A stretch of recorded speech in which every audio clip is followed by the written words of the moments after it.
If we're doing the bonus step, or some of you might have time for the bonus step of blending the watercolor pencil in the background, you'll need a cup of water and a paintbrush.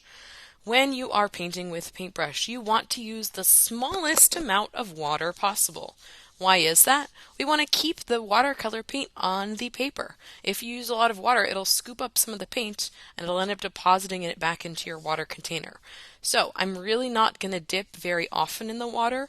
I just want to dip once and then gently smooth the water all over the section. I use different colors, so they're sort of blending here together as the watercolor paint is activated by the water. I'm going to zoom in here just a little bit so you can see the individual pencil lines sort of get blended together and it fills in the white spots in the background. Now it's okay if it's not perfect. As always, I want to take my time and try my best. I'm being especially slow and careful when I get to the edge of the marker here because since it's water markers we used, if I go over top it might sort of blend and the colors might leak. So I don't want it to get too wet there, so I want to slow down and be careful. Since it started to drag, I'm going to go back into my water, just dip once, maybe even get rid of some of the extra water so it's not too wet, and then I can activate the rest of this paint here. As I'm painting, I want to try to do my best, and it's okay if you can still see some of the pencil lines. Texture can be nice like that.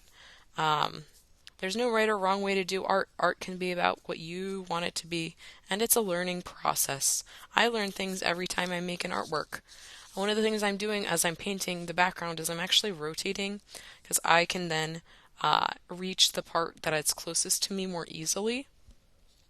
So you might find if you're trying to reach the very top of the paper, try turning it upside down and then you can reach the part closer to you easily. I'm rotating also so you can see what I'm doing on the camera that's recording this. I think it's really cool how just a little bit of water will turn this into paint, and I think it makes it look smooth. This is an optional step. If you want to keep it looking the way it looks like with just pencil, that's fine too. I also like the way the water blends some of the pencil colors I chose. But again, there's no right or wrong way to make an artwork. We do want to, however, work our best, take our time, be careful, and use art materials appropriately. You'll also want to follow directions for cleanup when we're done.